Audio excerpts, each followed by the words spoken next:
Alors me revoilà de retour. Alors je vais dire, c'est fait. Je vais juste ajuster le siège un petit peu. Voilà, voilà, c'est fait. Alors pour ceux qui suivent les vidéos que j'ai fait sur les chaussures minimalistes depuis très très longtemps, vous savez qu'à un moment, dans une des vidéos, je ne me rappelle plus laquelle, j'avais fait mention des chaussures Saguaro que j'avais jamais essayé.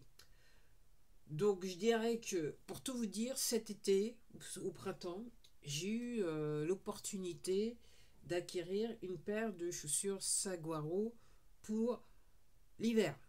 Ok, en occasion. En occasion, mais elles étaient neuves. Ok, la personne ne les avait jamais portées. Donc je me suis dit, je vais essayer. Alors, et comme vous le savez, si vous suivez mes vidéos, en fait, je cherchais depuis très très très longtemps une paire de chaussures minimalistes, mais pour l'hiver.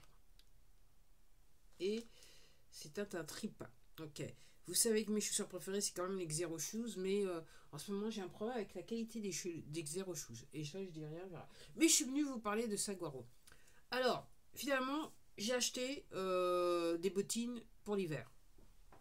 Les voilà. Pour ceux qui, voilà, pour ceux qui connaissent. Ok. Je vais juste prendre un côté. Ok. Donc, voilà. C'est la bottine. Alors, elles sont fourrées. Elles sont fourrées de chez Fourré. Je dirais que le problème, et c'est peut-être aussi pour lequel, parce que je vois quand vous allez sur les sites du genre Vinted, parce que je les ai achetés sur Vinted, les gens ont tendance à les revendre. Moi, ce que je vois, ce que j'ai directement remarqué, c'est qu'il y avait un problème avec la semelle. Ok. Une semelle comme ça glisse, ça glisse. Et puis, c'est censé être de la chaussure minimaliste, mais moi, quand je touche, je vois que là, et là, il y a une légère élévation. Donc voilà, ça peut pas trop convenir. Et comme je vous dis, avec la chaussette, ça glisse quand vous marchez. Donc je comprends pourquoi peut-être que les gens ont tendance à pas trop aimer la chaussure. Mais autrement, elle est bien fourrée. Alors moi, pour résoudre le problème, ce que j'ai fait, c'est... J'avais une paire de... Je sais pas si je vais pouvoir les enlever. Ou peut-être que vous allez pouvoir les voir là, comme ça. Voilà. J'avais une paire de semelles Scholl en liège. Je les ai mis dans la chaussure et pour moi c'est parfait. Donc je glisse pas, c'est parfait. Le liège, sa propriété, c'est que c'est un isolant à la fois acoustique mais aussi thermique. Donc moi entre guillemets, ça me permet de pas trop ressentir la fraîcheur du sol. Parce que quand je dis les chaussures plein entre guillemets, quand il fait des moins températures, de toute façon aux Ornioberne, on est généralement, quoique cette année on a fait du -2 quand même, hein. -2 autour de 5, c'est cette paire de chaussures là que je vais mettre en fait pour sortir.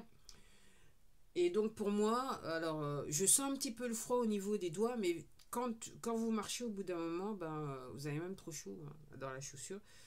En ce qui me concerne, trop chaud mais bien ventilé. Donc pour moi, c'est la chaussure parfaite. Parfaite. Ensuite, avec la fermeture des lacets aussi, c'est voilà, c'est comme si, en gros, c'est comme si vous étiez dans une paire de chaussons.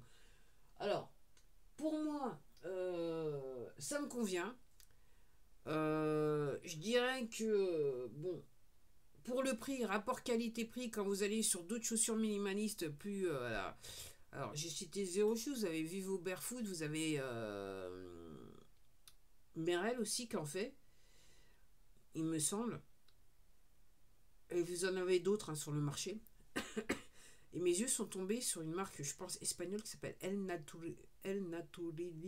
Naturalista, un truc comme ce genre-là. Voilà. Alors, c'est de la chaussure, c'est synthétique. Alors, vous savez ce que je pense, ok. C'est pas le pied, mais là on est en hiver, là les gens, donc il faut se protéger. Mon seul souci, mis à part le fait, donc mis à part la semelle, mon deuxième souci, je dirais, c'est que c'est les semelles de la chaussure. Quand vous avez l'habitude avec de la Xero Shoes, vous savez que la semelle, là, c'est abusé. Le taux de... voilà, voilà, ça fait juste à peu près 2 mois que j'y mets. La semelle, là, de ce côté-là, elle est en train de, voilà, elle est en train de s'user trop vite. Trop vite. C'est mon seul problème que j'ai avec. J'ai failli acheter des chaussures pour l'été, toujours sur Vinted, mais comme je suis hyper équipé, je me suis dit non. Cette année, j'ai décidé de faire moins que plus, on va dire ça comme ça. Donc, après, je dirais, après m'être... vous ayant dit ça, donc je vous dis que la semelle s'use vite. Moi, je talonne beaucoup. La semelle s'use très très vite. Tiens, bah, sur ce côté-là, c'est même parti déjà. Euh, vous ayant dit ça, pour le prix, en plus de ça, si je peux les trouver en occasion, je me dis acheter une paire pour chaque hiver, c'est pas un problème, ok. Aussi, ce que j'ai testé l'autre jour aussi, c'est qu'elles sont étanches.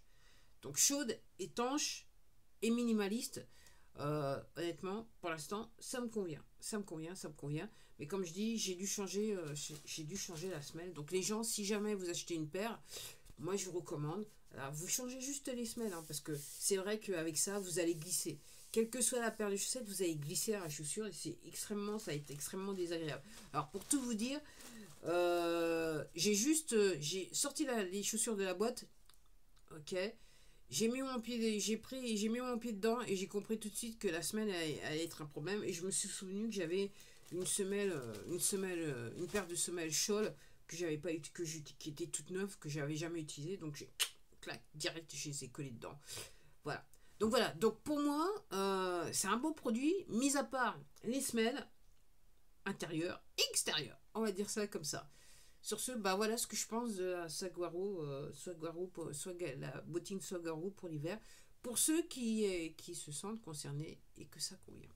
Allez, à la prochaine.